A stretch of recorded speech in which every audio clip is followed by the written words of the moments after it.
Assalamualaikum warahmatullahi wabarakatuh. Kembali lagi di channel Portal Dimensi dan tentunya masih bersama saya Kang Slamet di sini.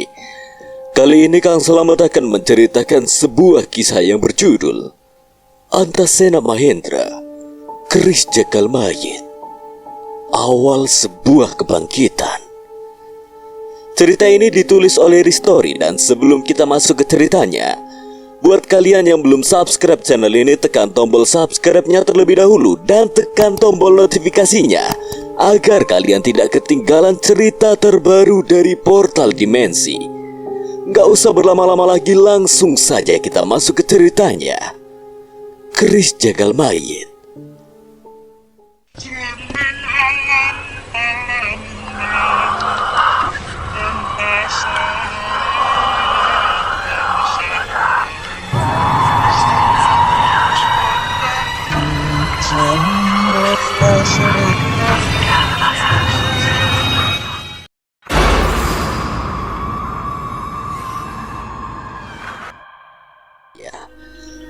Apa ini darah Segoro Winoto, Ki? Ki Ageng terkejut, matanya melebar saat melihat kalung yang kutunjukkan padanya. Dirinya menggapai kalung tersebut lalu mencermatinya. Ini benar. Ini adalah darah Segoro Winoto. Dari mana kamu mendapatkannya? Dari uti saya, Ki, Sri Maharani. Tidak kusangka kalau dirinya masih menyimpan peninggalan orang tuanya ini. Apa itu bisa digunakan di Sendang Loro Sukmo, Ki? Tentu bisa, tapi ada syarat yang harus kamu penuhi. Syarat apa itu, Ki? Untuk menggunakan darah Segoro Winoto di Sendang Loro Sukmo, kamu harus bersemedi selama sehari semalam di tepi sendang tersebut. Namun itu bukan satu-satunya ujian yang harus kamu lewati.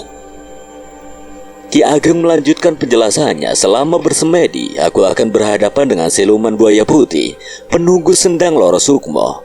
Makhluk itu bukan sekedar penjaga, tapi juga pengujian bagi siapapun yang ingin memanfaatkan kekuatan Sendang Loro Sukmo. Siluman buaya putih akan menguji kesungguhan hati dan keberanian.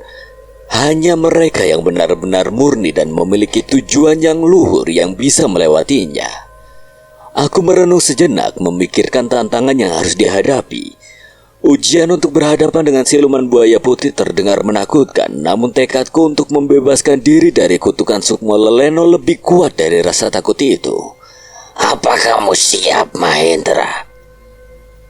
Saya siap, Ki Ageng. Saya harus melakukannya. Tidak hanya untuk diri saya sendiri, tapi juga untuk menghormati pengorbanan kedua orang tua Simbah, dan untuk semua yang telah mendukung saya sampai saat ini. Baiklah, jika itu keputusanmu, aku akan membantu persiapan untuk semedi di Sendang Loro Sukmo. Eling, kesungguhan hati dan keberanianmu akan menjadi kunci utama dalam menghadapi ujian ini. Kamu tidak hanya akan berhadapan dengan siluman buaya putih, tapi juga dengan ketakutan dan keraguan dalam dirimu sendiri. Dengan keputusan yang telah bulat di hati, Ki Ageng mengajakku pergi malam itu juga menuju Sendang Loro Sukmo. Suasana malam yang hening menambah kesan mistis pada perjalanan kami. Reza dan Kuncoro meskipun tidak bisa ikut serta, memberikan dukungan penuh dan menunggu di rumah Ki Ageng. Kepergian kami di malam hari ini bukan tanpa alasan. Menurut Ki Ageng, waktu tersebut adalah saat yang tepat untuk memulai semedi dan menghadapi ujian. Sebuah tantangan yang harus dilewati sepertinya memang tidaklah mudah. Namun jika tidak segera menyembuhkan diri, Simba dan yang lainnya yang ikut sayembara Jagal Mayit akan dalam masalah. Mereka yang telah berjuang demi kehormatan dan keselamatan banyak orang tidak layak terjebak dalam bahaya tanpa harapan bantuan. Tekad untuk menyusul mereka menghadiri sayembara Jagal Mayit membuatku semakin gigih. Entah sampai kapan mereka bisa bertahan dalam sayembara tersebut, namun aku harus berusaha. Dengan tekad yang telah diperkuat oleh semua pengalaman dan dukungan yang kuterima, aku siap menghadapi ujian ini. Tidak hanya demi diriku sendiri, tapi juga demi semua yang telah memberikan kepercayaan dan harapan padaku. Sebuah tragedi yang pernah mengorbankan banyak nyawa pendekar kini terulang kembali. Namun tidak seperti sebelumnya, tragedi kali ini akan menentukan skala bencana yang lebih besar. Dengan jumlah korban yang diperkirakan akan jauh lebih banyak. Di tengah kekacauan yang mengancam, para pendekar dari berbagai padepokan berkumpul menghadapi kembali sayembara jagal mayit yang legendaris dan mematikan. Setelah memasuki portal, kabut yang awalnya tebal perlahan menipis, memberikan jalan bagi pandangan yang tadinya terhalang menjadi semakin jelas. Mereka menemukan diri mereka berada di sebuah tempat yang dipenuhi berbagai macam candi.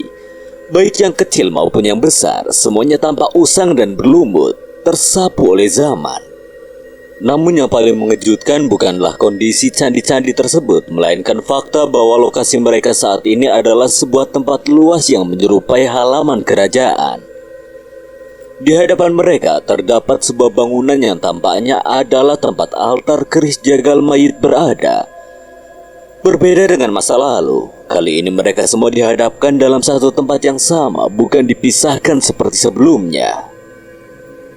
Kenapa kita dipertemukan di tempat yang sama, tidak seperti dulu? Sepertinya yang dikatakan Tejo benar. Patikolo Agni ingin membalas dendam Arto dengan cara menghabisi semua pendekar sekaligus tanpa harus saling membunuh. Semua pendekar saling bertukar pandangan, bingung dengan apa yang sedang terjadi. Mereka belum sempat memproses kejadian tersebut ketika sebuah kepulan asap hitam mulai menggumpal dan melayang di udara di depan sebuah pura besar tempat keris jagal mayit bersemayam. Dia datang. Semua mata tertuju ke arah itu, dan 3 pendekar Trimukti yang sudah pernah merasakan energinya langsung mengetahui siapa sosok di balik kepulan asap tersebut. Tidak salah lagi, itu adalah Patikolo Agni. Patikolo Agni adalah sosok yang bersemayam di dalam keris jagal mayit. Asap hitam yang menggumpal perlahan membentuk sebuah wujud yang memakai baju kerajaan. Di tangannya tergenggam sebuah keris. Patikolo Agni dengan aura yang kuat dan menakutkan menatap semua peserta yang berdiri di halaman tersebut. Matanya yang tajam seakan bisa menembus jiwa setiap orang yang berada di sana. Bagus, rupanya yang mengikuti sayembara ini cukup banyak. Siapa kau? Aku adalah pemilik keris jagal mayit. Jika kalian menginginkannya, rebut keris ini dariku. Baiklah kalau begitu. Beberapa orang pendekar berlari ingin menyerang Patikolo. 3 pendekar Trimukti yang sudah mengetahui kemampuan keris jagal mayit seketika melebarkan bola mata tatkala Patikolo mengibaskan kerisnya. Jangan maju! Para pendekar yang maju lebih dulu tidak menggubris perkataan Baseno. Dirinya masih terus berlari menuju Patikolo hingga di tengah perjalanan pendekar itu berhenti melangkah. Bola matanya melebar, cairan merah mulai muncul dari lehernya. Perlahan, cairan merah tersebut bermuncratan disusul kepala yang terjatuh ke tanah. Apa yang terjadi? Kenapa kepalanya tiba-tiba terlepas dari lehernya? Kalian tidak boleh anggap remeh sosok itu. Serangan keris jagal mayit tidak bisa dilihat dengan mata biasa. Hanya sekali kibas saja, tubuh kalian akan terpotong-potong menjadi beberapa bagian. Kemampuan apa itu? Jika serangannya saja tidak terlihat, lalu bagaimana cara menyerangnya? Ketegangan menggantung tebal di udara, seolah setiap napas yang diambil memotong kesunyian yang kental. Para pendekar yang tadinya tersebar di berbagai sudut halaman kerajaan yang usang kini berkumpul, mata mereka terpaku pada 3 pendekar Trimukti dan mendengarkan setiap kata dengan penuh perhatian. Mereka menyaksikan sesuatu yang tidak pernah mereka bayangkan sebelumnya. Kematian mendadak seorang pendekar yang berani maju lebih dulu, seolah menjadi peringatan keras bagi semua yang hadir.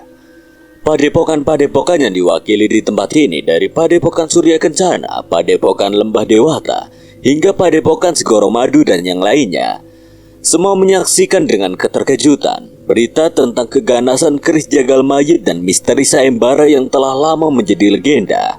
Kini terbukti nyata di hadapan mereka, membawa aura kengerian yang tidak terbendung. Gunakan kemampuan mata batin kalian untuk melihat serangan yang dilancarkan oleh Patikolo. Siapa sebenarnya kalian? Mengapa kalian tahu betul mengenai keris jagal mayit? Kami pernah berhadapan dengannya. Tidak mungkin. Orang yang selamat dari sayembara jagal mayit sebelumnya hanyalah 3 pendekar Trimukti. Maka dari itu kami berada di sini. Para pendekar sejenak terdiam mencerna pengakuan yang baru saja mereka dengar. Pengetahuan tentang tragedi sayembara jagal mayit yang terdahulu, yang konon hanya menyisakan 3 pendekar Trimukti, selama ini hanya menjadi kisah pengantar tidur atau bahkan cerita di sekitar api unggun. Namun sekarang realitasnya menampar mereka dengan keras. Berarti kalian adalah 3 pendekar Trimukti itu? Ya, bisa dikatakan seperti itu. Tidak ada cara lain untuk mengalahkannya kecuali menyatukan kekuatan, atau kalian akan mati sia-sia. Para pendekar saling tatap bergunjing mengenai pendapat masing-masing padepokan. Para pemimpin padepokan, sebagian dari mereka menyetujui usulan Mbah Arya, namun masih ada beberapa padepokan yang kekeh ingin memiliki keris itu dengan memberi syarat perebutan akan dilakukan setelah mengalahkan Patikolo. Mengalahkannya bukan hal yang mudah. Bisa selamat dari tempat ini saja kalian sudah cukup beruntung. Baiklah, kami terima usulan kalian. Sementara itu, padepokan Geni Ireng masih berpisah di sudut halaman memperhatikan pendekar yang sedang berdiskusi. Tidak ada rasa panik ataupun rasa takut di wajah mereka. Justru pandangan licik yang terlihat dari mata mereka seolah sudah merencanakan sesuatu. Manusia-manusia lemah, sedang apa kalian? Majulah dan rebut keris ini dariku. Patikolo mengibaskan kerisnya kembali ke arah pendekar yang sedang menerima informasi dari Mbah Seno. Mbah Arya dengan santainya maju selangkah, lalu membacakan sebuah amalan hingga tangannya diselimuti aura putih. Dirinya menangkis serangan Patikolo dengan pukulan yang diselimuti aura putih.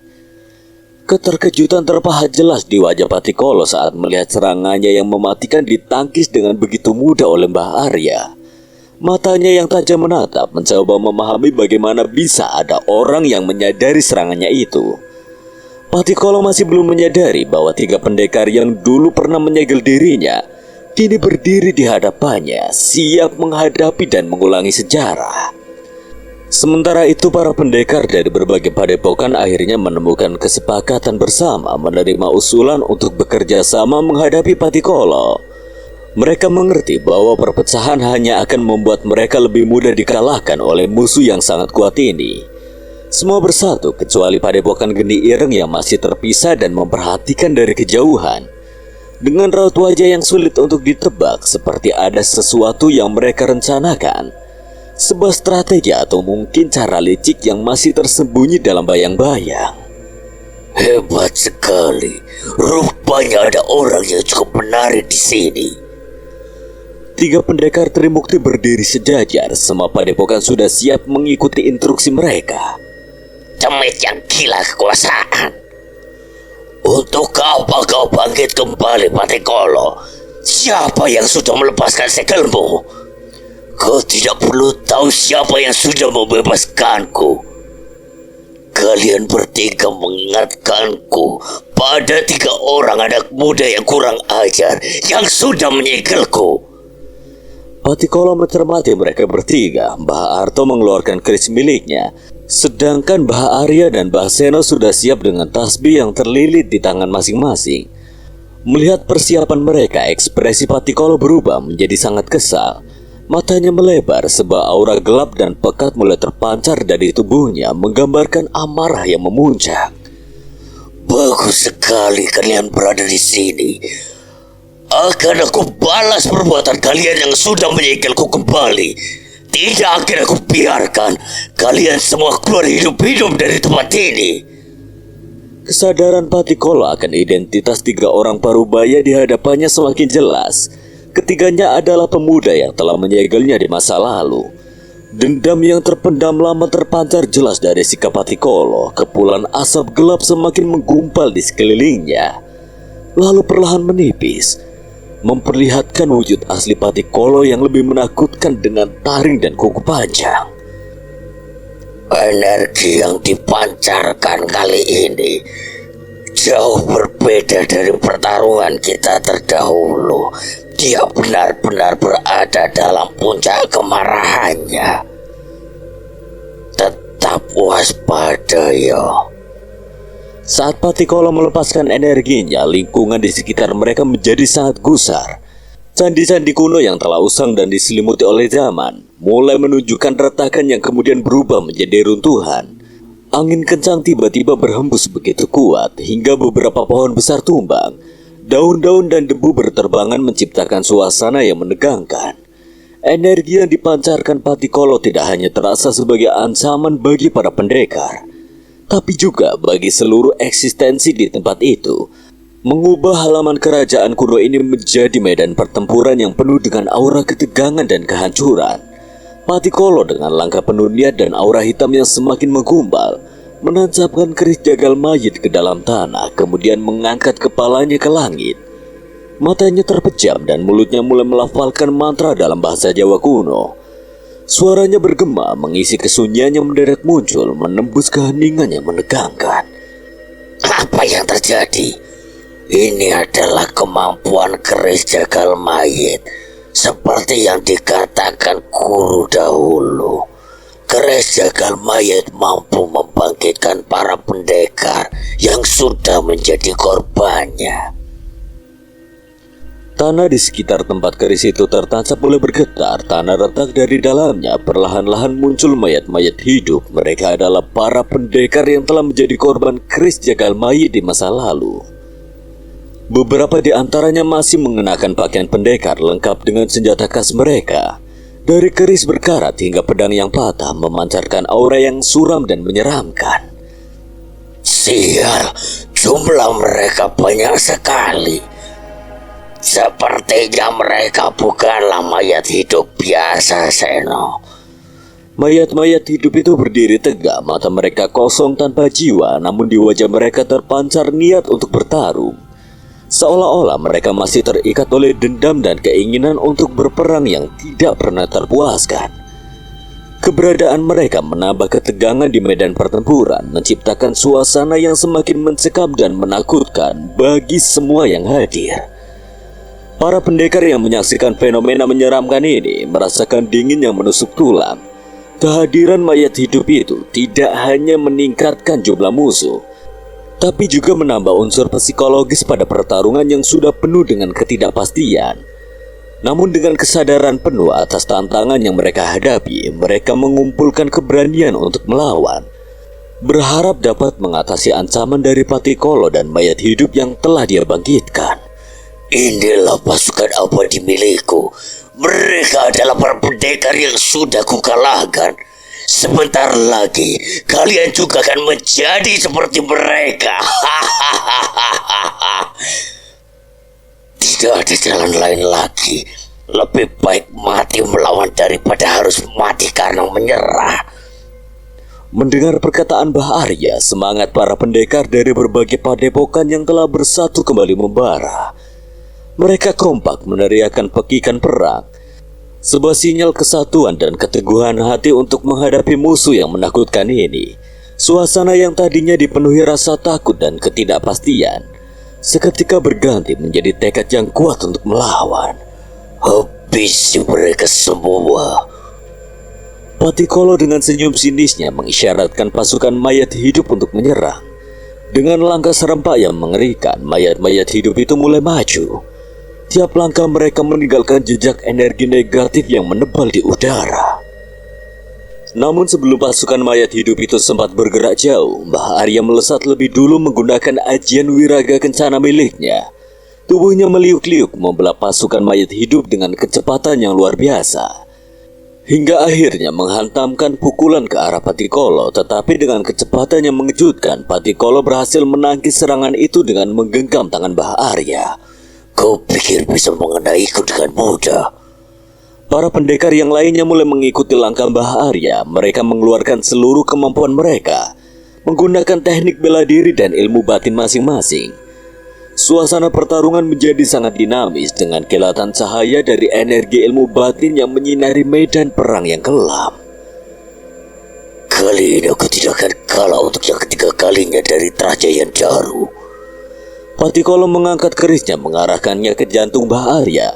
Tangannya digenggam Patikolo tidak bisa dilepaskan oleh Mbah Arya. Cengkraman Patikolo begitu kuat.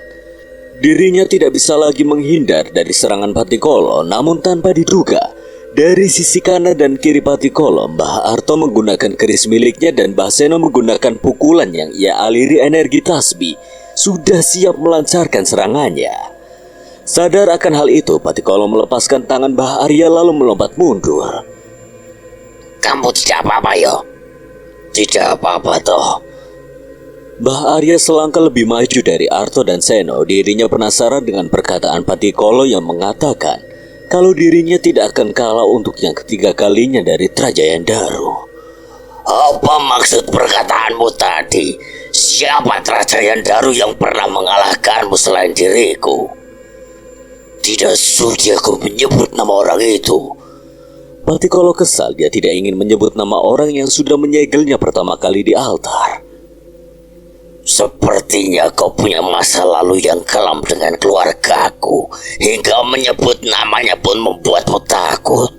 Apa kau bilang tidak ada yang aku takuti di dunia ini? Patikolo dengan amarah yang membuncah mengibaskan kerisnya secara membabi buta ke arah Arya, Arto, dan Seno. Namun mereka masih bisa menghindarinya dengan mudah. Mbah Arya kembali menggunakan ajian wiraga kencana miliknya untuk bergerak dengan cepat. Patikolo yang sama cepatnya melancarkan serangan. Percikan energi terjadi ketika mereka saling beradu serangan. Meski sudah tua, rupanya Arya masih bisa bergerak secepat itu. Kita tidak boleh kalah, no. Mbah Arto dan Mbah Seno tanpa ragu segera menyusul Mbah Arya untuk menyerang Patikolo. Ketiganya dengan gerakan yang selaras seolah telah membangun chemistry berperang yang tidak tergoyahkan oleh waktu.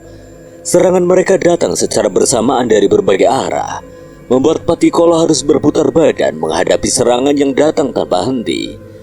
Dengan kerisnya, Patikolo berhasil menangkis serangan Mbah Arto, namun tidak lama kemudian, ia harus menghadapi pukulan kuat dari Mbah Arya dan tendangan dari Mbah Seno. Kalian memang orang yang menjengkelkan.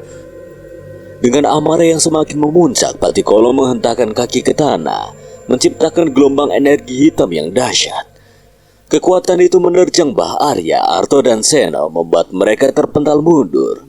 Gelombang energi itu tidak hanya mendorong mereka mundur, tetapi juga menyebabkan getaran yang meruntuhkan sebagian puing di sekitar arena pertarungan. Di lain sisi, situasi pertempuran antara pasukan Patikolo dan para pendekar dari berbagai padepokan semakin intens. Para pendekar semakin terdesak karena musuh yang mereka kalahkan tampak tak kunjung habis.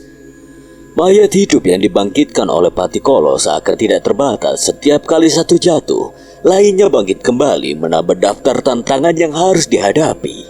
Apa-apaan ini? Mereka tidak ada habisnya. Ketegangan dan kelelahan mulai terlihat di wajah para pendekar. Nafas mereka menjadi semakin berat. Keringat bercucuran menandakan usaha yang telah mereka keluarkan dalam pertarungan ini. Namun meskipun kelelahan, semangat mereka tidak padam. Mereka sadar betul bahwa ini adalah pertempuran yang tidak hanya menentukan nasib mereka sendiri, tetapi juga nasib banyak jiwa yang tidak bersalah.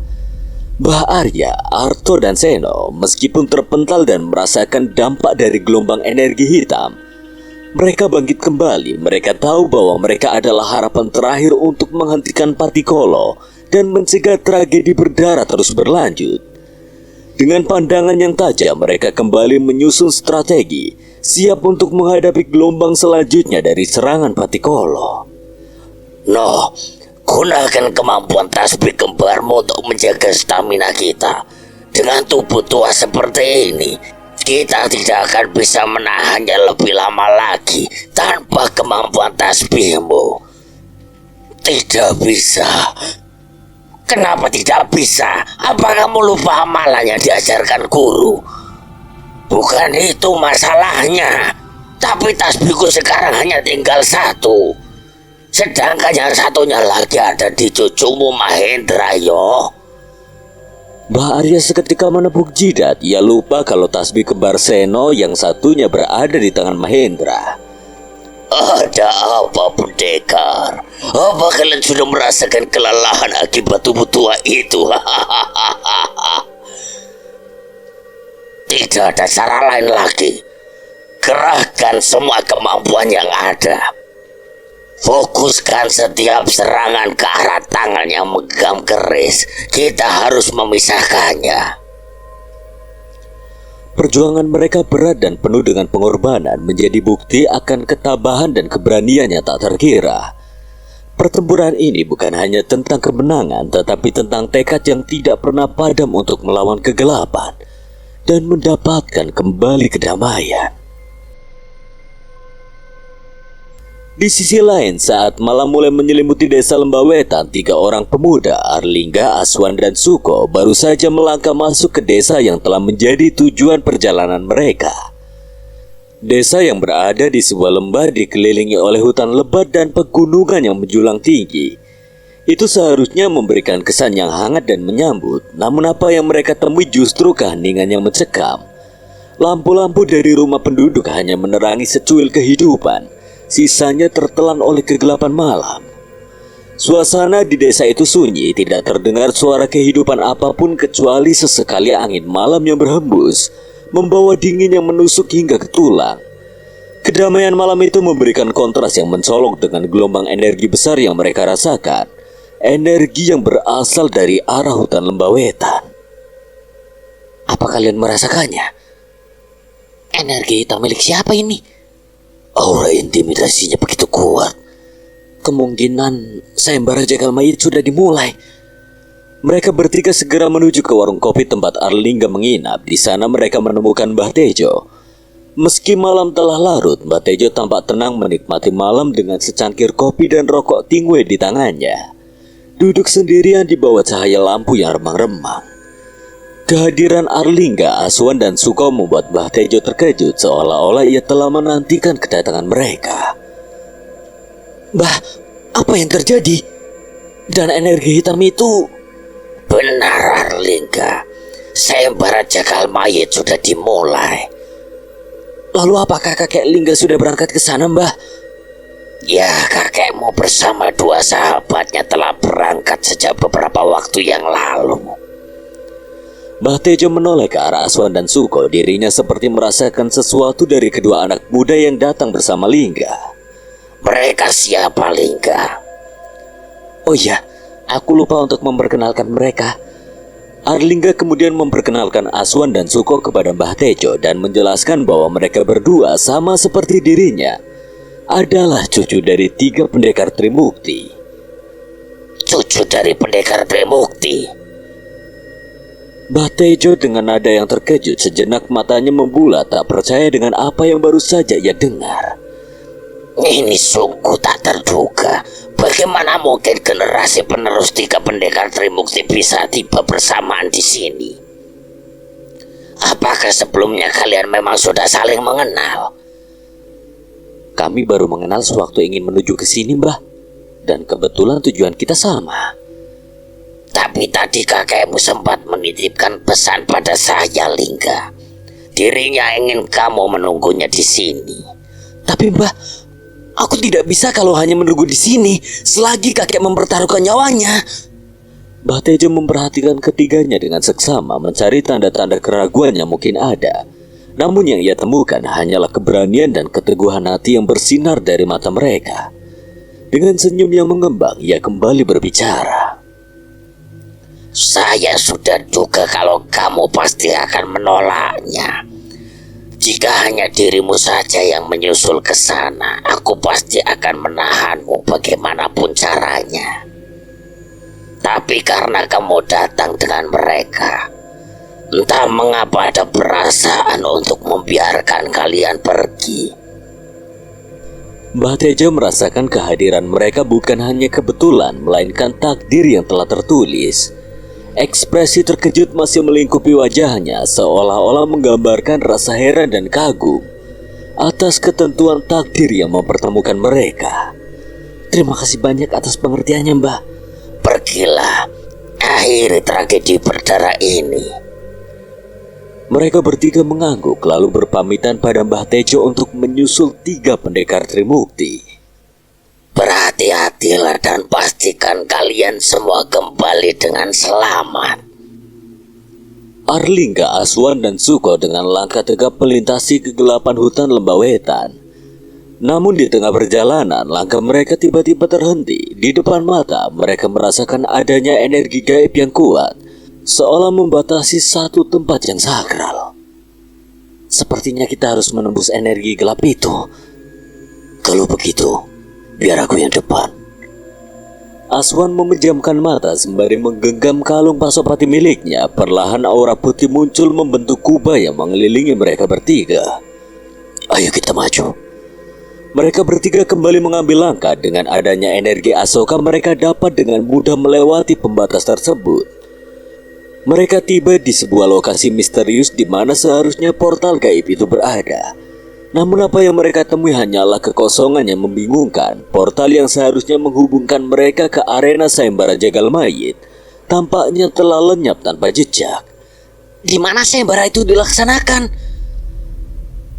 Kelihatannya sayembara itu berlangsung di sebuah dimensi yang berbeda. Biasanya ada portal yang menghubungkan kita ke dimensi tersebut. Ketiganya mulai mengitari arena tersebut, memeriksa setiap sudut hutan dengan teliti. Lingga dengan indera yang tajam merasakan residu energi misterius yang berasal dari sebuah pohon raksasa yang berdiri kokoh layaknya pilar di tengah hutan. Di sana, Aswan dan Suko langsung mengalihkan pandangan mereka ke arah yang ditunjuk oleh Lingga. Mereka memandang pohon itu dengan perasaan campur aduk antara harap dan ragu. Suasana di tempat itu sunyi, hanya suara hembusan angin yang sesekali membawa desisan daun-daun pohon, menciptakan suasana mistis yang semakin mempertebal misteri di sekitar mereka. Cahaya rembulan yang menembus celah-celah dedaunan menerangi area sekitar pohon tersebut, memberikan sedikit penerangan di tengah kegelapan yang menyelimuti. Udara di sana terasa lebih dingin dan ketegangan semakin terasa ketika mereka berada di pohon tersebut. Tidak tampak ada portal apapun di sini. Bagaimana kita bisa mencapai tempat sayembara itu? Aswan mulai frustasi. Karena tidak adanya jalan yang jelas, Aswan tidak dapat menemukan tanda-tanda portal yang seharusnya menghubungkan mereka dengan dimensi tempat sayembara jagal mayit berlangsung. Sementara itu, Arlingga dengan langkah mantap berjalan menuju pohon besar tersebut dan kemudian duduk bersila di depannya. kamu mau ngapain, Lingga? Aku akan coba membukanya. Aswan dan Suko saling tatap. Mereka tidak mengerti apa yang dimaksud Arlingga. Kakekku ahli dalam menutup ataupun menyegel hal-hal gaib.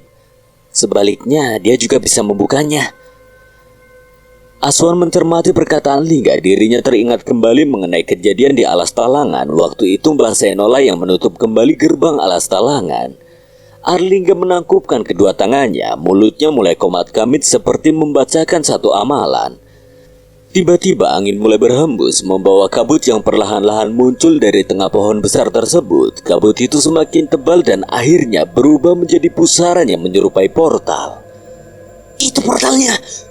Arlingga mulai membuka mata setelah menyelesaikan amalan yang ia bacakan.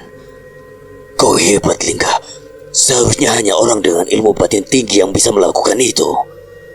Ini kemampuan warisan dari keluarga Kuan. Ayo cepat, kita masuk ke portal itu. Ketika portal tersebut terbuka, perasaan campur aduk menghinggapi mereka. Ada rasa takjub, harapan dan juga ketegangan tentang apa yang akan mereka hadapi di sisi lain portal tersebut. Namun di atas itu semua, ada semangat yang kuat dan tekad bersama untuk melanjutkan perjalanan ini. Tidak peduli dengan apa yang mungkin terjadi di depan. Mereka bertiga segera memasuki portal. Pandangan mereka seketika menjadi buram. Namun tidak berlangsung lama karena segera setelah itu penglihatan mereka kembali terang. Tepat di hadapan mereka sebuah pertempuran sedang terjadi begitu intens. Gerombolan mayat hidup terus menyerang orang-orang padepokan. Meski mereka mampu melawannya, namun mereka tidak kunjung habis. Sebagian dari padepokan yang hadir sudah mulai merasa kelelahan. Bahkan ada beberapa dari mereka yang tumbang dengan pedang dan tombak yang menancap di tubuh mereka. Jika terus seperti ini, mereka semua akan kehilangan nyawanya. Suasana kian menegangkan. Pendekar-pendekar dari padepokan yang semula berjuang penuh dengan semangat, kini terlihat kepayahan menyisakan sedikit tenaga yang mereka punya. Di tengah kekacauan itu, pandangan mereka bertiga teralihkan ke satu tempat di mana 3 pendekar Trimukti berada, berhadapan langsung dengan sosok yang menyeramkan. Itu Simbah. Mereka terlihat sangat kelelahan. Kondisi 3 pendekar Trimukti sangat memprihatinkan. Walaupun semangat juang mereka masih berkobar, tubuh tua mereka tampak sangat letih. Keringat membanjiri wajah mereka yang telah ditandai oleh waktu. Napas mereka tersengal menunjukkan betapa beratnya mereka telah bertarung. Meski usia telah mengurangi kegesitan dan kekuatan mereka, nyala semangat di mata mereka tidak pernah padam, menegaskan tekad mereka untuk terus berjuang demi melindungi yang mereka cintai. Apa yang mereka hadapi itu sosok Patikolo Agni. Gawat, Simbah dalam bahaya. Suko, Lingga, aku duluan. Patikolo Agni mengumpulkan kekuatan untuk melancarkan serangan mematikan pada Mbah Arya. Serangan itu begitu cepat, hampir tidak mungkin untuk dihindari. Namun Aswan yang memperhatikan hal itu tidak berdiri diam. Dia mengaktifkan 50% kekuatan Asoka. Dia bergerak cepat layaknya kilat. Dalam sekejap dia berhasil menghantamkan pukulan keras ke arah Patikolo Agni yang hendak menyerang Mbah Arya. Patikolo Agni terpental mundur dengan keras. Serangannya berhasil digagalkan. Siapa yang melancarkan serangan itu? Ketiga pendekar Trimukti terkejut menyaksikan kejadian itu. Mereka tidak menyangka akan ada bantuan yang datang. Terlebih dengan kecepatan dan kekuatan yang ditunjukkan Aswan, sungguh di luar dugaan mereka. Oh, Asta. Maaf, Mbak. Asta tidak ingin Simbah kenapa-napa. Maka dari itu, Asta menyusul ke sini. Dengan siapa kamu ke sini? Itu, Mbak, dengan mereka. Aswan menunjuk ke arah Suko dan Arlingga yang sedang berlari menyusulnya. 3 pendekar Trimukti menoleh ke arah tempat yang ditunjuk oleh Aswan. Saat itu juga, Mbah Arto dan Mbah Seno seketika melebarkan bola matanya, terkejut kalau Arlingga dan Suko juga menyusul mereka. Arlingga, Kenapa dia malah ke sini? Suko, dia harusnya menjaga desa. Raut wajah mereka berubah dari yang semula dipenuhi kelelahan, kini ada sedikit tanda harapan. Mengingat kedatangan para cucu mereka tidak hanya membawa energi baru dalam pertarungan, tapi juga kekuatan yang mungkin bisa mengubah jalannya pertarungan. para manusia lemah keparat, berani sekali kalian menghantam wajahku ini. Kami tidak hanya akan menghantam wajahmu, tapi juga akan melenyapkanmu. Benar sekali. Jangan hanya beraninya melawan orang tua. Hadapi kami kalau berani. Apa? Berani sekali bocah seperti kalian berucap seperti itu? Apa kalian sudah bosan hidup? Memangnya kalian siapa? Kami generasi 3 pendekar Trimukti. Patikolo mengangkat kepalanya, bola matanya melebar, rasa kesalnya semakin memuncak saat mendengar kalau mereka adalah generasi pendekar Trimukti. Asta, dia bukan demit yang bisa kalian hadapi dengan mudah.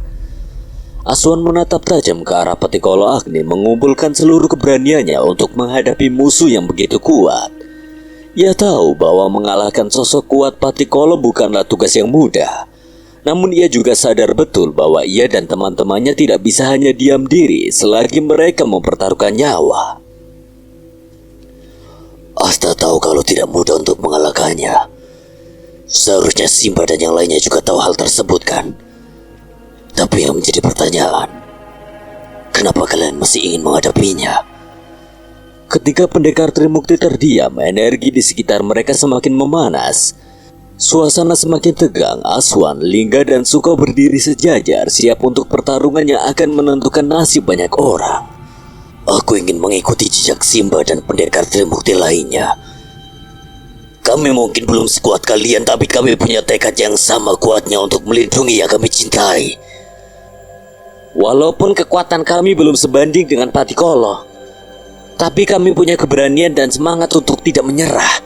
Kami ingin berdiri di samping kalian, berjuang bersama menghadapi setiap kegelapan yang ada. Kami ingin membuktikan bahwa kami, generasi selanjutnya, juga bisa berdiri tegak melawan kegelapan. Kami ingin menjadi bagian dari warisan yang kalian bangun, membela keadilan dan kebenaran. Mbah Arya, Mbah Seno, dan Mbah Arto terdiam melihat ketiga cucu mereka dengan rasa bangga yang tidak terhingga. Mereka terlihat seperti kita dulu. Kamu benar, toh. Semakin dilarang malah semakin jadi. Itu kalian, bukan aku. Mbah Arto dan Mbah Seno seketika menoleh bersamaan dengan wajah yang kecut, padahal yang selalu membangkang lebih dulu adalah Mbah Arya. Sedangkan Mbah Arto dan Seno terpaksa terseret membangkang olehnya. Wes, sana buktikan kalau kalian memang pantas untuk berada di sini. Kami akan memulihkan diri sejenak. Ceroboh sekali membiarkan anak-anak bermain dengan nyawanya. Sebaiknya kau jangan anggap remeh mereka, Patikolo. Bagus kalau begitu. Aku akan memisahkan kepala mereka sebagai hadiah ajal kalian nanti. Aswan membungkuk, tangannya menggenggam kalung Pasopati. Energi putih mulai terpancar dari kalung Pasopati yang menyelimuti dirinya. Bola matanya berubah seperti mata harimau yang siap untuk menerkam mangsanya. Tangan dan kakinya diselimuti aura putih yang membentuk sebuah cakar macan. Patikolo yang semula bersikap meremehkan kini menatap Aswan dengan pandangan yang lebih serius. Ia merasakan gelombang energi Asoka yang kuat dan menegangkan keluar dari tubuh Aswan. Rupanya kau memiliki teman yang lumayan kuat ya. Tanpa mengucapkan sepatah kata pun, Aswan meluncur dengan kecepatan yang menakjubkan menuju Patikolo, menimbulkan angin kencang yang membuat Suko dan Arlingga terpaksa menutupi mata mereka karena debu yang berterbangan. Patikolo yang belum sempat bersiap terkejut melihat kepalan tangan Aswan sudah berada tepat di wajahnya. Dengan pukulan yang keras dan tepat sasaran, Aswan menghantam wajah Patikolo, membuat dirinya terpental beberapa meter. Namun Aswan tidak berhenti di situ saja. Ia melanjutkan serangannya dengan kecepatan yang luar biasa mendekati Patikolo yang masih terpental di udara. Dengan serangan bertubi-tubi, Aswan mencabik-cabik tubuh Patikolo dari berbagai arah dengan cakar Asoka, lalu mengakhiri serangan tersebut dengan tendangan kuat yang menyebabkan Patikolo terpental jauh dan menghantam sebuah candi, hingga bangunan candi tersebut runtuh dan menimpa Patikolo. Luar biasa. Sebenarnya seberapa besar kemampuan yang dimiliki Aswan? Sepertinya kemampuannya dimilikinya sekarang sudah jauh berbeda. Lingga, kita tidak boleh kalah dengan Mas Aswan. Suko merasa terdorong untuk tidak kalah dengan Aswan. Ia merapatkan kedua tangannya mengucapkan amalan pemanggil. Tiba-tiba asap putih muncul di hadapannya, lalu perlahan membentuk sebuah pusaka cemeti, senjata warisan keluarganya. Cemeti Amarasuli. Dari reruntuhan candi, Patikolo bangkit dengan kemarahan yang membara. Debu dan reruntuhan terangkat mengelilinginya, menciptakan aura yang menakutkan. Dengan gerakan tangannya, batu-batu besar candi tiba-tiba melayang di udara, mengarah dengan cepat ke arah Aswan, seperti hujan meteor. Namun sebelum batu-batu tersebut sempat mengenai Aswan, Suko dengan sigap mengayunkan cemeti miliknya. Energi yang dilepaskan oleh cemeti tersebut menghantam bebatuan yang mengarah ke arah Aswan, menciptakan ledakan besar yang mengubah batu-batu tersebut menjadi debu. Suko dengan langkah tegas berdiri di samping Aswan siap untuk aksi selanjutnya. Sepertinya kau sudah semakin mahir menggunakan pusaka itu ya, Suko. Aku tidak mau kalah dengan Mas Aswan dan Mas Sena. Jadi aku terus berlatih menggunakan cemeti ini. Manusia-manusia keparat. Patikolo melayang di udara tampak semakin kesal. Luka-luka yang disebabkan oleh serangan Aswan perlahan kembali pulih. Energi hitam mengalir di sekeliling tubuhnya, menandakan bahwa ia siap untuk melancarkan serangan balasan. Patikolo semakin tersulut amarahnya, memancarkan gelombang energi hitam yang begitu besar dan menakutkan. Kuku tangan dan taringnya memanjang, menandakan ia telah memasuki tahap kekuatan yang lebih mengerikan. Keris jagal mayit di tangannya meluapkan energi hitam yang menyelimuti seluruh keris. Tekanan apa ini? Kuat sekali. Bertahanlah, Suko. Aswan dan Suko merasakan tekanan besar dari gelombang energi hitam yang dilepaskan Patikolo. Tekanan itu begitu besar hingga membuat mereka seketika membungkuk, berjuang untuk tetap berdiri. Bahkan para pendekar yang bertarung melawan mayat hidup pasukan Patikolo di sekitar mereka juga merasakan dampaknya. Beberapa bahkan terhuyung karena kekuatan yang luar biasa ini. Gawat, kalau tidak bisa bertindak, semua pendekar yang bertarung dengan pasukan mayat hidup Patikolo akan dalam bahaya. Namun dalam keadaan genting ini, Arlingga bertindak cepat. Dengan kemampuannya dia menyentuh punggung Aswan dan Suko, mengalirkan energi miliknya ke dalam tubuh mereka. Lingga, Tenang saja. Aku akan membuat perisai di tubuh kalian agar tidak terkena dampak tekanan ini. Kamu hebat, Lingga. Tubuhku sudah tidak terasa berat lagi. Energi tersebut seperti memberikan kekuatan baru, membantu mereka untuk kembali berdiri tegak, siap menghadapi Patikolo dengan tekad yang lebih kuat. Itu ajian Prabawa Sukma warisan keluargamu, no? benar. Dia bahkan mampu mengembangkan ajian itu lebih mahir dariku. Ajian Prabawa Sukma merupakan salah satu ilmu kebatinan tingkat tinggi dalam dunia spiritual. Ajian ini dikatakan memiliki kekuatan untuk menguatkan dan melindungi sukma atau jiwa seseorang dari pengaruh negatif dan serangan gaib. Prabawa dalam bahasa Jawa kuno bisa diartikan sebagai kekuatan atau pengaruh, sedangkan sukma berarti jiwa. Jadi ajian Prabawa Sukma bisa dimaknai sebagai ilmu yang memberikan kekuatan pengaruh pada jiwa. Ilmu ini tidak hanya berfokus pada perlindungan dari serangan fisik atau magis, tetapi juga pada penguatan internal diri seseorang. Dengan menguasai ajian Prabawa Sukma, seseorang diharapkan dapat mencapai tingkat kesadaran spiritual yang lebih tinggi, membantu dalam mengembangkan kemampuan intuisi, serta memperkuat koneksi antara diri dengan alam semesta dan sumber energi positif. Sepertinya mereka memang sudah melebihi kita bertiga sewaktu masih muda. Itu kamu toh, kalau denganku mereka jauh berbeda. Gayamu yo, wong lawan aku saja masih belum bisa menang.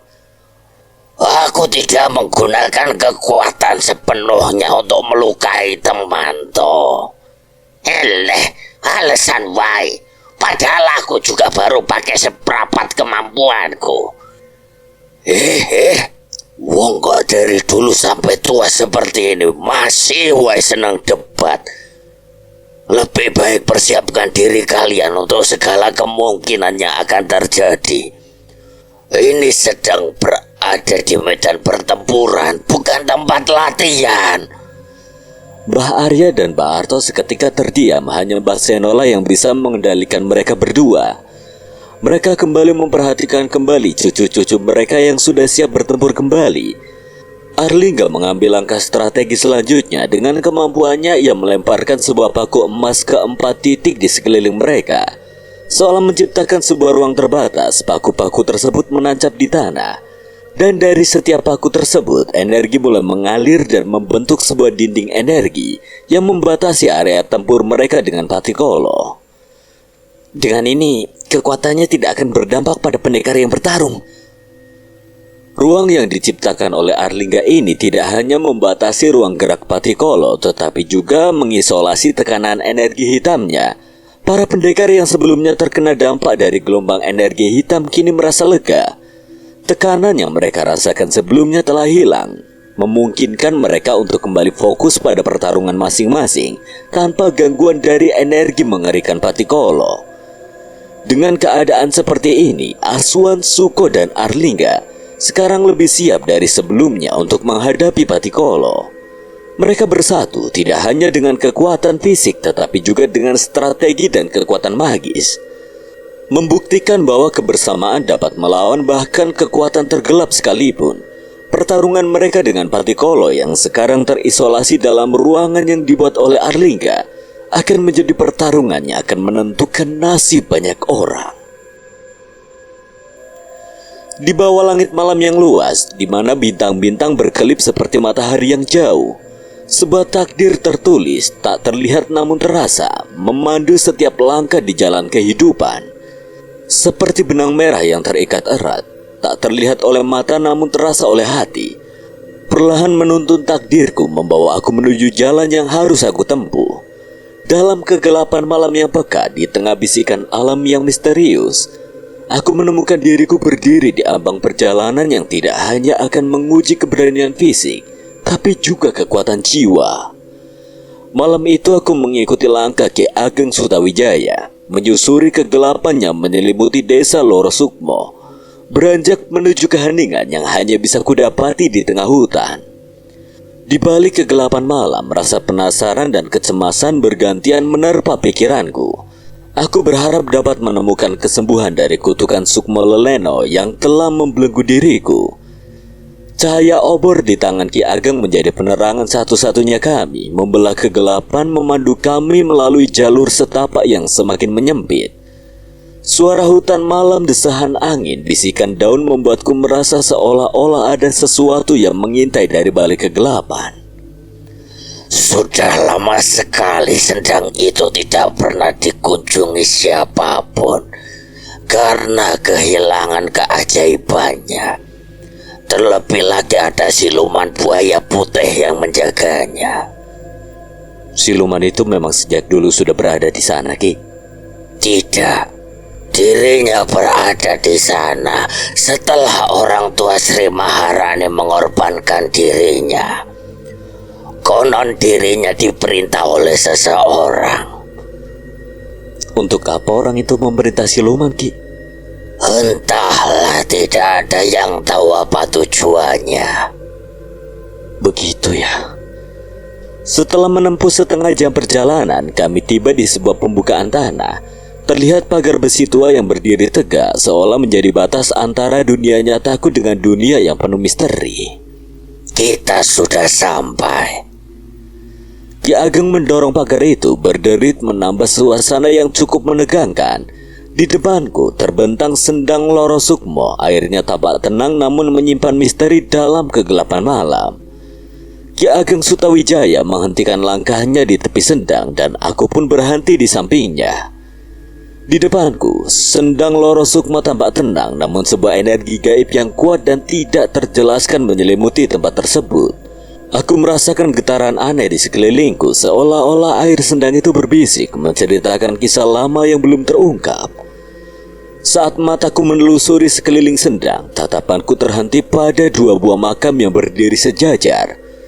Ki Ageng berdiri diam menatapku dengan pandangan penuh makna. Apa itu makam yang Uti maksud? Aku teringat akan perkataan Uti yang pernah menyebutkan bahwa di sendang Loro Sukmo terdapat makam buyutku yang telah lama meninggal. Dengan langkah ragu aku mendekati makam tersebut, mengusap nisan yang sebagian besar tulisannya sudah tidak jelas lagi karena tergerus waktu. Ki Ageng mendekatiku, suaranya pelan namun jelas terdengar di telingaku. Mereka berdua adalah orang tua Sri Maharani yang telah mengorbankan nyawa agar kutukan darah Segoro Winoto tidak terus berlanjut. Aku menelan ludah merasakan bobot kata-kata Ki Ageng seakan menekan dadaku. Air mata mulai menggenang di mataku. Aku memejamkan mata lalu mengirimkan doa untuk mereka. Setelah urusanku di sendang ini, aku akan merapikan makam buyutku menepati syarat yang diberikan Uti. Selesai berdoa, aku segera menghampiri Ki Ageng Sutawijaya dan mengatakan padanya kalau aku sudah siap. Lepaskan perban di tanganmu, lalu duduklah di tepi sendang dan teteskan darah Segoro Winoto ke sendang. Setelahnya, fokuskan pikiranmu pada sendang Loro Sukmo. Baik, Ki. Tetaplah berhati-hati. Aku akan menunggumu di sini.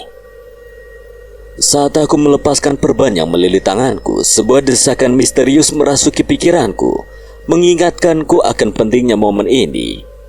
Aku berjalan mendekat ke tepi sendang Loro Sukmo, menundukkan kepala sejenak sebelum membiarkan tetesan darah jatuh ke permukaan air yang tenang. Sesaat setelah darahnya menyentuh air, aku merasakan getaran yang aneh melalui seluruh tubuhku, sebuah perasaan yang belum pernah aku alami sebelumnya. Aku duduk bersila di tepi sendang, menutup mata dan mulai fokus pada energi misterius sendang Loro Sukmo. Dalam sekejap, sukmaku seolah terlepas dari tubuh fisik. Aku bisa melihat tubuhku yang masih terpejam duduk bersila, namun aku juga merasakan sebuah perbedaan alam di sekitarku. Terasa sangat berbeda. Ki Ageng Sutawijaya yang sebelumnya juga berada di sana kini tidak tampak lagi. Apa ini?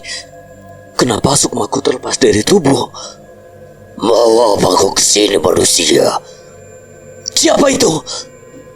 Tiba-tiba muncul pusaran air di tengah sendang, membangkitkan kewaspadaanku. Aku merasakan kedatangan sosok yang kuat dari dalam sendang. Perlahan-lahan mendekat ke tepi. Itu adalah buaya putih penunggu sendang Loro Sukmo yang diceritakan Ki Ageng sewaktu perjalanan tadi. Buaya putih. Saat berada di tepi sendang, buaya tersebut berubah menjadi gumpalan asap. Tak lama kemudian membentuk sosok manusia dengan pakaian yang terlihat seperti seorang pendekar. Rambutnya yang panjang diikat rapi ke belakang dan matanya yang tajam memancarkan kebijaksanaan serta kekuatan. Aku Aji Boyo, penunggu sendang Loro Sukmo. Mau apa kau kesini? Dan dari mana kau mendapatkan darah Segoro Winoto itu? Sebelumnya, perkenalkan, namaku Antaséna Mahendra. Aku mendapatkan darah Segoro Winoto pemberian dari utiku Sri Maharani. Dan tujuanku ke sini ingin melenyapkan kutukan di tanganku ini. Sri Maharani? Apa kau cucunya Arya Sena Jayandaru? Iya, aku adalah cucu dari Arya Sena Jayandaru. Saat itu tanpa peringatan, Aji Boyo mengarahkan serangannya padaku dengan kecepatan yang mengejutkan. Insting bela diriku langsung mengambil alih, memungkinkanku untuk menghindari dan membalas dengan gerakan yang telah aku asah. Aku mengambil jarak, mencoba menarik nafas sejenak sambil bertanya, "Mengapa kau menyerangku, Aji Boyo? Apa kesalahanku?" Aji Boyo yang berdiri tegak dengan postur yang menunjukkan kesiapannya untuk serangan berikutnya menjawab dengan suara yang tenang namun penuh kekuatan. Jika kau memang cucu Arya Sena Jayandaru, buktikanlah. Aku hanya akan percaya dan membantumu jika kau berhasil mengalahkanku. Menghadapi Aji Boyo, aku sadar ini bukan hanya sekedar pertarungan. Ini adalah ujian yang harus aku lewati. Sebuah batu loncatan untuk menunjukkan keberanian dan keteguhan hatiku, namun bertarung dengan hanya satu tangan yang bebas melawan sosok sekuat Aji Boyo bukanlah hal yang mudah. Aku harus mengandalkan seluruh kemampuan bela diriku, menggabungkan kecerdikan dan kecepatan juga kekuatan. Ayolah anak muda, beri aku kejutan. Terah Jayandaru bukanlah terah sembarangan. Seharusnya aku memiliki kemampuan yang lebih dari ini. Pertarungan kami semakin intens. Aji Boyo melancarkan serangan pukulan dan tendangan dengan kecepatan dan keakuratan yang luar biasa. Seakan setiap gerakannya adalah angin puyuh yang tidak bisa kutangkap. Aku berusaha menghindar dan menangkis dengan satu tangan, mengandalkan refleks yang telah aku asah selama ini. Setiap kali aku berhasil menangkis serangan, Aji Boyo langsung menemukan celah lain untuk menyerang. Seolah-olah dia memiliki 6 indera yang memberitahunya di mana aku akan bergerak selanjutnya. Apa hanya seperti ini kemampuan generasi Jayandaru? Ini tidak adil. Kau menggunakan kedua tanganmu, sedangkan aku hanya bisa menggunakan satu tanganku saja. Tidak ada yang tidak adil dalam sebuah pertarungan. Hidup ini sendiri adalah medan pertarungan yang tidak pernah kita pilih. Pertarungan tidak mengenal kata adil atau tidak adil. Ia hanya mengenal kekuatan, kecerdikan, dan keberanian untuk menghadapi apapun yang datang. Ingatlah, dalam perjalanan hidupmu, kau tidak akan pernah bisa memprediksi kapan pertarungan akan datang kepadamu, atau seberapa besar musuh yang akan menghadang. Yang bisa kau lakukan adalah mempersiapkan diri, mengasah kekuatanmu, dan menghadapinya dengan segala yang kau miliki. Tak peduli seberapa besar rintangannya. Ajiboyo melanjutkan pertarungannya dengan intensitas yang lebih tinggi, seakan ingin menguji batas-batas kemampuanku. Kata-katanya bergema di benakku, menyadarkan bahwa ini bukan hanya tentang bertarung dengan tangan yang terbatas, melainkan tentang menghadapi segala tantangan dengan keberanian dan kekuatan hati. Dengan sebuah ajian yang kubacakan, gerakanku menjadi lebih cepat, mencoba mengimbangi kecepatan Ajiboyo. Meskipun demikian, setiap seranganku masih belum memberikan dampak yang berarti kepadanya. Aku berhenti sejenak, mengumpulkan pikiranku dan mencoba menganalisis gerakan Ajiboyo dari berbagai arah. Seranganku yang datang dari berbagai sudut dengan mudah ditangkis olehnya. Namun ada sesuatu yang berbeda ketika aku menyerang dari arah kirinya. Aku merasakan adanya kelemahan pada diri Ajiboyo. Kelemahannya berada di bekas luka tangan kirinya. Aku harus fokuskan seranganku ke sana. Memanfaatkan pengamatan itu, aku memfokuskan seranganku ke arah sisi kiri Ajiboyo.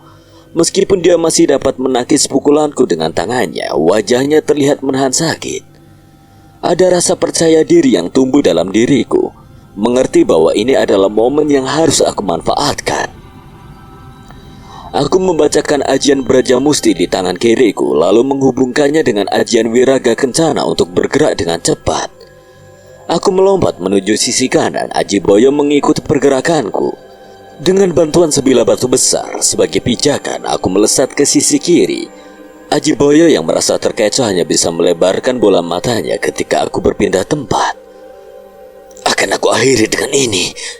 Aku menghantamkan pukulanku yang sudah kubacakan ajian Braja Musti. Ajiboyo tidak dapat menghindar lagi.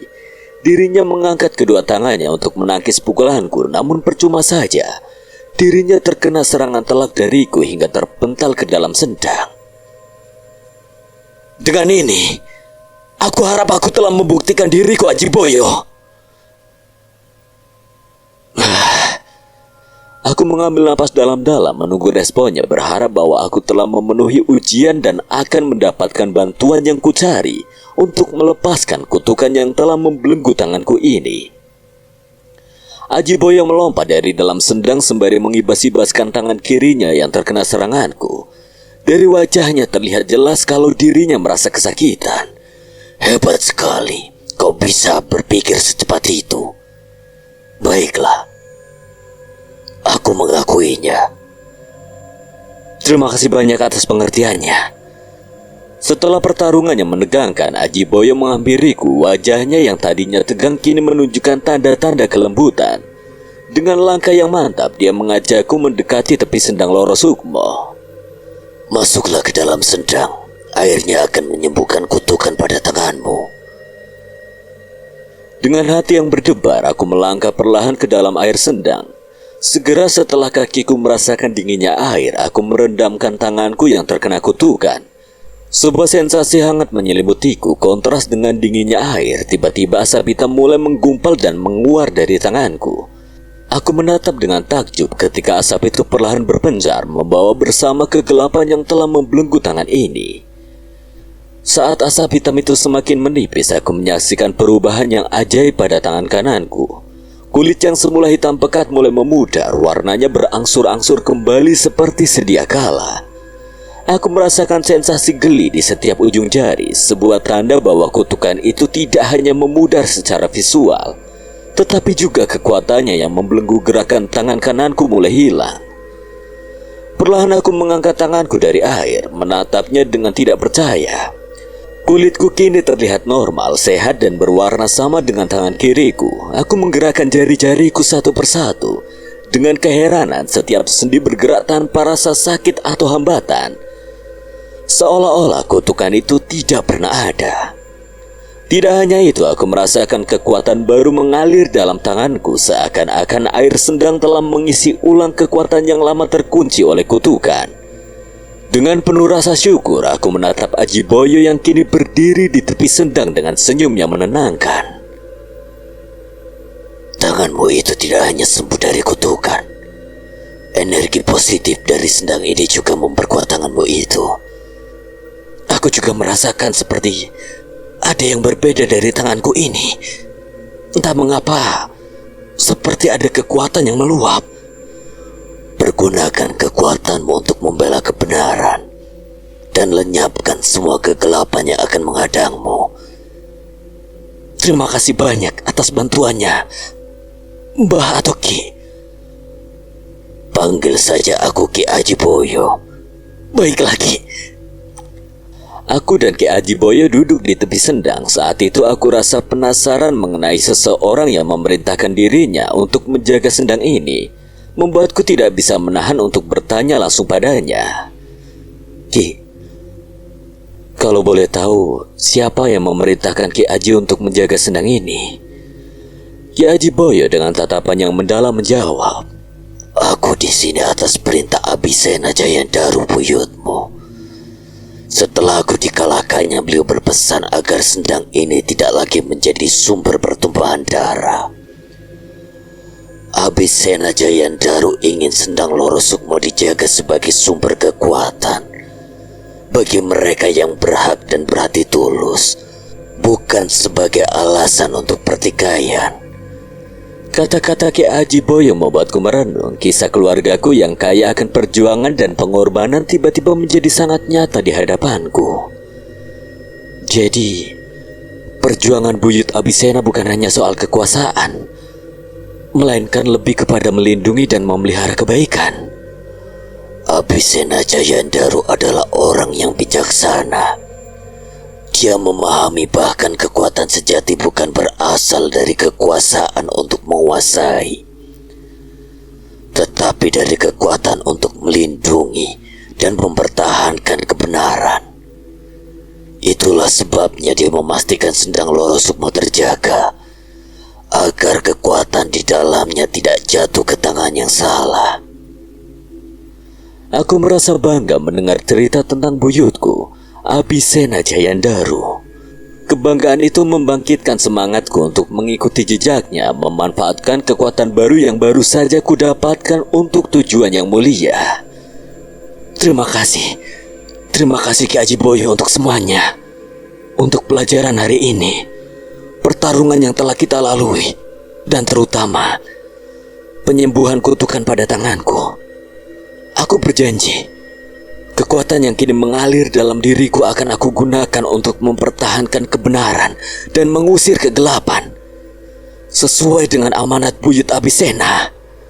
Itulah harapan Abisena Jayandaru dari keturunannya. Ingatlah, kekuatan sejati berasal dari hati yang tulus dan niat yang murni. Gunakanlah dengan bijaksana. Mengamati ketenangan air sendang Loro Sukmo, aku harus berkontemplasi tentang perjalanan yang masih harus kujalani. Dengan kekuatan dan semangat baru, aku merasa siap menghadapi segala rintangan untuk mewujudkan keinginan buyutku dan melindungi kebenaran. Sejenak, suasana tenang di tepi sendang Loro Sukmo tergantikan oleh gelombang energi hitam yang kuat dan menakutkan. Aku dan Ki Aji segera berdiri, memusatkan perhatian ke sumber energi tersebut. Tekanan energi hitam apa ini? Energi itu besar, memenuhi setiap indera hingga ke sumsum tulangku. Ki Aji Boyo dengan wajah yang serius mulai mengucapkan mantra, dan perlahan air sendang di depan kami berubah menjadi layar yang menampilkan pertempuran sengit. Aku terpaku menyaksikan Aswan, Suko dan seorang pemuda sedang bertarung melawan sosok yang begitu mengerikan. Simba Arya bersama Mbak Arto dan Mbah Seno juga terlibat dalam pertarungan itu. Kelelahan tergambar jelas di wajah mereka, namun mereka tidak menyerah, terus bertarung melawan kegelapan yang tampak tidak terkalahkan. Rasa cemas dan tekad untuk membantu memenuhi dada. Tanpa berpikir panjang, aku berkata kepada Ki Aji Boyo, Itu adalah Patikolo dari keris terkutu Jagal Mayit. Dia bukan sosok sembarangan. Belum ada yang mampu mengalahkannya sejak zaman dulu. Ki, saya harus pergi membantu mereka. Mereka adalah keluarga dan sahabat saya. Pengertian terpancar dari mata Ki Aji Boyo. Pergilah Sena. Gunakan kekuatan baru yang telah kamu peroleh untuk membantu mereka. Ingat, kekuatan hati dan persatuan adalah kunci mengatasi kegelapan itu. Mendengar penjelasan Ki Aji Boyo tentang Patikolo dari keris terkutuk jagal mayat, aku merasa berat tanggung jawab yang harus kubawa. Tapi ketakutan itu segera berganti dengan keberanian, sebuah resolusi yang dibangun dari dalam diriku, mengingatkan bahwa tugas ini memang sudah ditakdirkan bagiku. Tidak ada waktu yang bisa disia-siakan lagi. Aku harus segera ke sana, ke medan pertempuran, untuk mencegah tragedi mengerikan yang mungkin menimpa keluarga dan sahabatku. Dengan kesembuhan dan kemampuan baru yang kudapatkan dari Sendang Loro Sukmo, aku merasa lebih siap dari sebelumnya untuk menghadapi tantangan ini.